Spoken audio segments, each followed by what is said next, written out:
A very good afternoon to you, and you're welcome to Reading Room right here on Freedom Square TV. So Reading Room is a program where we explore the power of reading and how it shapes education, knowledge, and personal growth.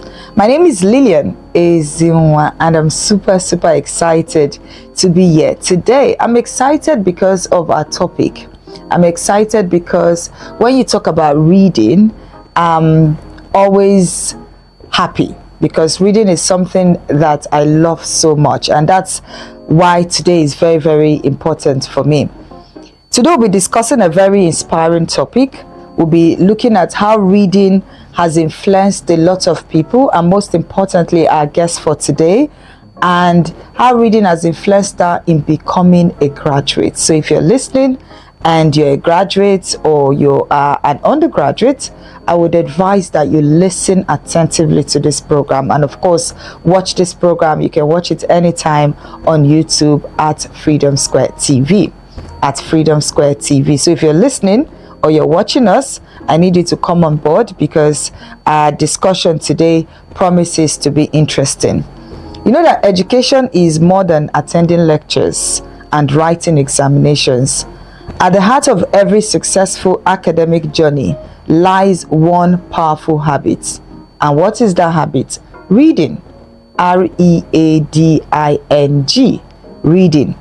And today on the program, we will explore how reading helped shape the journey to graduation. So in case you just tuned in for the very first time, you're watching this video and this is the first time, I would advise that you actually go through the past videos, the different episodes that we've treated, and then watch this particular one. So in the studio joining me this afternoon is someone that is carving a niche for herself, and she's doing a lot of things.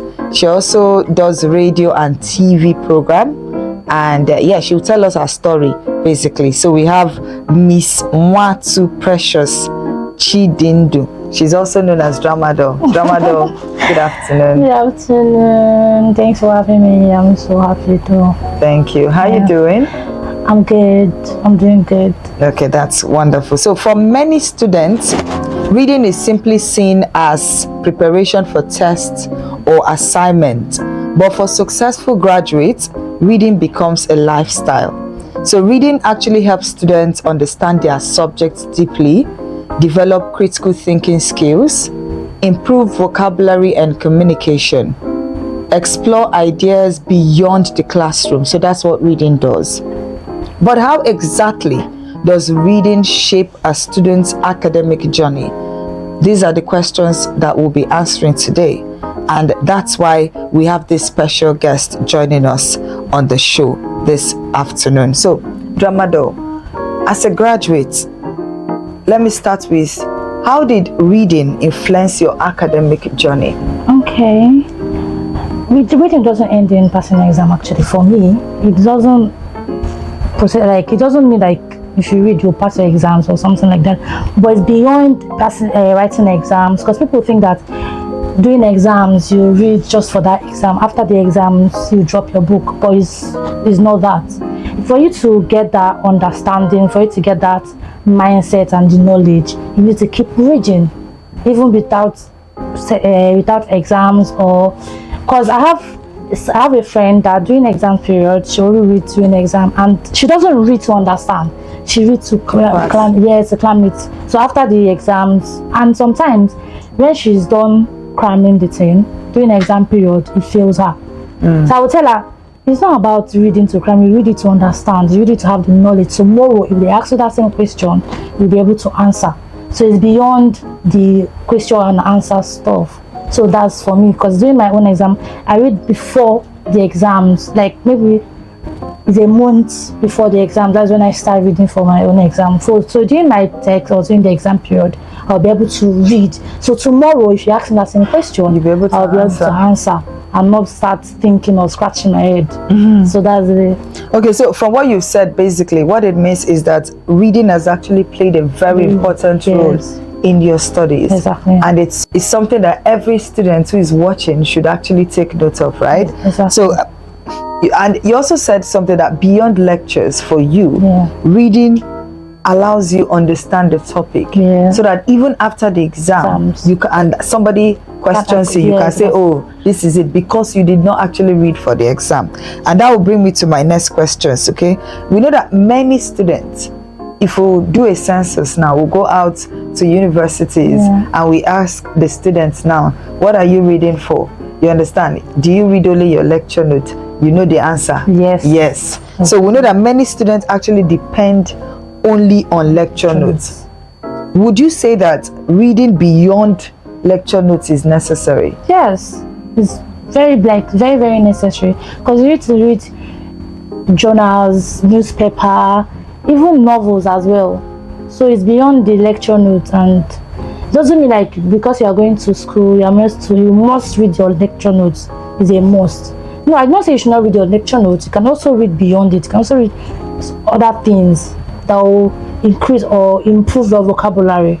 You get? So yes, it's very important. You know, I had a guest last week, and fortunately, she also, I learned to read English and literary studies, and she also read English and literary studies. And one of the things she said was that as students of English and literary studies, you for her, in as much as you attend lectures, you read your lecture notes, you could also, for those books, those novels that you were told to read, there are some novels that are now into film. Exactly, yes. So you can go ahead and for her, she watch, then with the lecture notes and what she has read, she'll be able to like, placing a picture to what she has read. Yes. Okay, so I don't know if that is also your own case. No. I don't like watching the movie because it's very hard for me to understand.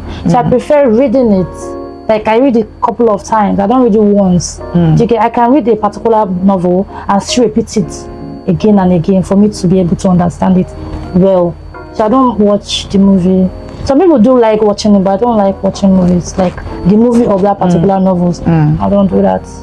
Okay, so did you in any way face challenges maintaining a reading habit while in school? I say yes. Oh, okay. Share with us. That was in my secondary school, actually, not my university. Like my secondary school, I find it very difficult to read in novels. Like I don't read at all. So that was my junior school. Then my senior school, because I changed school. So in that school, it's just like a competitive class. Do you get? So you must read. Because if you don't read, okay, you have to get first 10. If you don't get that first 10, there's a punishment for you. You have to be flogged in front of the class, in front of the whole school, actually. So there's this particular teacher that I have. If you give your assignments, you are not just submitting your assignment, you are coming to defend the assignment that you wrote. What, in secondary school? Yes, you are coming to defend it. So that makes me like, okay, let me just try. At first it was very difficult because during my junior school I wasn't that perfect. So my senior secondary, I started trying. It was difficult though, but I had to just keep it up. So after the whole term, I got third position. I was like, if my parents were surprised because they were like, what's happening? They love what I'm doing. I should keep it up. So that was how I started trying to read, and I find it very interesting. Reading. Yes. Oh, okay, that will bring me, because of what you said, you started from secondary school. So I know that, I don't know if you had always wanted to go study English and literary studies, or something just happened. So can you walk us through that story? Yeah, I wanted to do theater arts because I love movies so much. I love acting. That was where my name comes from, because in secondary school I love acting. So I wanted to do theater arts. That was in Unizik, but they gave me another course because I didn't do change of course one time. So they gave me applied arts, which I didn't do. I didn't accept the offer, so I rejected it and applied another one. So my sister said I should just put English and do it like in ESUT. So I had to just do it because ESUT doesn't offer theater arts. So I had to do the English and literary studies. So and did you enjoy it, or do you intend to switch? No, I'm not switching. But it was kind of difficult at first when I won. It was very, very difficult. So I started blending in 200 level second semester. GK, because my first semester result wasn't that good because it was very difficult. So during 200 level, that was I started blending in to that, and it was kind of interesting. Did reading help you achieve that? Yes, novels. I like actually novels, because this particular man, his course is about novels, so he has to give you like 12 novels to read, and you must read it, because it normally comes out during exams. If you don't read the novels, you will not have anything to answer. So you have to read all the novels, because you don't know which novel you're going to write, you're going to see during your exams. So you have to read everything, and I had fun. It was very, very fun. So for people who are watching, students who are watching now, how can students actually develop a strong reading habit? What will be your advice to them? I will advise them because we're in the age of social media, and there are a lot of distractions. That's true. That's true. I will actually advise them to have a timetable. So they say too much of everything is bad. I will not advise them to read too much, but have a timetable where you have like, okay, from this time to this time, this is when I will read. Then from this time to this time, I have to sleep and relax my brain. Okay, so getting a timetable and having also sometimes novels do help online. Okay, you can just get a timetable. Very important, because I do that for my brother and my junior brother. Have a timetable when you read before the exams, and it helps a lot. Timetable helps a lot. And reduce the way they press phone, because social media is actually becoming something else now. So reduce the way you press your phone and focus more on your reading. So following the timetable, you start seeing yourself enjoying reading. Because first I didn't enjoy reading, I don't like reading at all, but based on that timetable, I had to start enjoying reading, and it's kind of fun. So that timetable helps a lot. Okay, so basically one of the things you would advise anybody who is watching and who is finding it very, very difficult to read is, number one, create a timetable. And also, if you have to read a particular book, don't just read it once, because that once you are reading, you won't understand anything. Actually, you won't be able to understand. So you just have to keep reading and repeating that same novel or that same book. You get, once you start when you start repeating that same novel, you start to understand. I'm like, okay, I'm understanding this right now. You get, not reading once, because if you read it once, you'll not be able to understand. That's the thing. Just keep repeating that same book till you are like already okay, you're mastering it and you are good to go with it. That's when you can now switch to another book. So on a final note, what advice would you give to students currently pursuing a degree? They are first year, second year, third year, fourth year. What is on their head now is just how to pass. And how to pass is basically reading or attending lectures and going through the lecture notes. And that's all they know. When you talk about reading, when you talk about visiting the library, it's not their call, it's not their thing. But they want to. They've seen you, they've heard you talk. They see how you were able to cultivate the habit of reading, and they want to follow suit, but they don't know how. So what would be your advice to them? I would actually advise them to look for somebody that is good at reading, that is like very good at teaching, and maybe create a group for like reading group. You get, once you create a group, you can start from there and you start reading. Or also you can get a lecturer, a female lecturer actually, to help you out. Why female lecturer? In university, I don't know, but for me, male lecturers, I'm not going to say more, but male lecturer is somehow fishy. Okay, for a female, you need to have a female. Yeah, so for a male, you can go for the male. Yes. Oh, okay. Yeah, so you can actually go to a female lecturer to help you and tell them, okay, see, I don't know this particular thing. They can actually help you out. You get, and also that timetable will also help you. So the most important thing is to create a group, reading group, because it helps me actually doing my own. But do you know that most reading group now, I don't know. things have changed though. But I've heard there's this story of a young boy who had a reading group, but basically after reading they do something else. I don't know about that one. They do something else, and you begin to wonder, so what's the essence? They read, no doubt, but after reading they do other things other than reading. Wow. Yeah. I don't know about that part, because me, I did group reading actually, because after reading you will go home and go and sleep. Because you need your brain to rest actually. So too much of reading is bad, so you need your brain to relax for those ones that you were to digest. Do you get? So creating that group is good. Because in secondary school, I have a friend during our, sorry, not secondary school, university, before exam we'll go to our senior students, and the guy will have to teach us, because we used to be like 6 in numbers. We'll go there, we'll read, he will teach us more, because the ones we don't know, maybe we have to go through it. Then it's very simple. That guys, it makes you to understand more. So yeah. So basically what you're saying is, if you're listening, you don't need to limit yourself to only lecture materials. Yes, exactly. You need to go beyond that. Get books as well. There's handouts. Handouts? Yes. Apart from that lecture, there's handouts. You get a handout, then you go through it. Because that handout, you have to photocopy it. You get, and you read it. That's how to, pass. And apart from that passing of exam, you even need to learn more for your to get the knowledge and understand more. Yeah. Okay. So basically, another thing you need to also take note of is that reading will not only help you pass exam. Yes.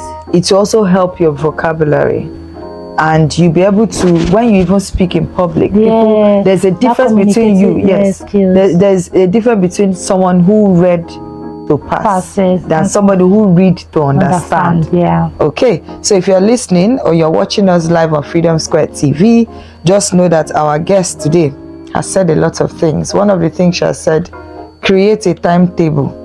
That's number one thing. Number two, a study group, but a study group that will not lead you to do something that you're not supposed to do.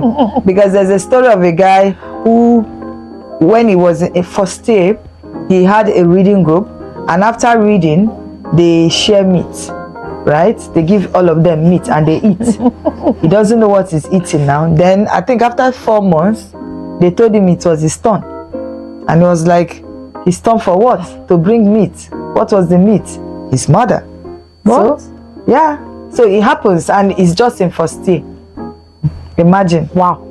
After reading, you think, oh, you all work and no play, you have to eat now so that your brain will not go still. So you have young people who are deceived in that manner. We're talking about reading now. Somebody is saying, oh, you don't like to read, we can help you read. Let's have a study group, and then you join, and the next thing is something else. Yes. Would you say the person should not join study group again? So develop a strong reading culture. Yes. That's one of the things we've said. So on a final note, with your story, studying a course that basically is not what you wanted to study and graduating from it, what would you say to young people who are also studying a course that is probably not what they want to study? They just, because of admission, they find themselves in it, and they're struggling just like the way you struggled in your first year. So what would be your advice to them? You should keep going, keep pushing. That's the only thing. But if you keep, like, once you graduate and you want to study that particular course you want, you can still go for your second degree. It's her choice, or his or her choice. But what I know is that studying this one, you have to keep pushing and keep trying. At some point, you get yourself liking that course. You see yourself liking the course and enjoying it. So yes. Okay, so thank you so much, Miss Nwatu Precious Chidindu. Yeah. Thank you so much, Thank you aka so much. Dramado. Thank you so much for joining us today on Reading Room. So viewers, today I actually took down some things that we've learned. We learned that reading is a powerful tool for academic success and personal growth. So it's not just about you going to school, but you should actually allow the school to go through you by reading. And the journey to becoming a graduate is not only about attending classes, right? It is also about the number of hours that you spend reading, okay? That you spend learning, that you spend discovering knowledge. Okay, and you need to remember something. This is from me to you. Every page you read, you see that book that you open, every page that you read brings you closer to wisdom and success. And she has said something. She said, keep reading. When you read it today, tomorrow you read it, next tomorrow you read. Before you know it will sink in. That's how you see people, they can quote the Bible and be wondering how, or they quote law, you begin to wonder. That's because they kept reading. They didn't just read once and that's all. No, they continue to read. The reason we are familiar with John 3:16 is because we kept reading and we kept reciting it. That's true. So imagine you didn't. Of course, you wouldn't know what it is. So thank you so much, everyone, for joining us today on Reading Room on Freedom Square TV. And thanks to our guest again, Miss Nwatu Precious Chidindu. My name is Lillian Ezinwa, and as I always say, keep learning, keep reading, and keep growing. Bye.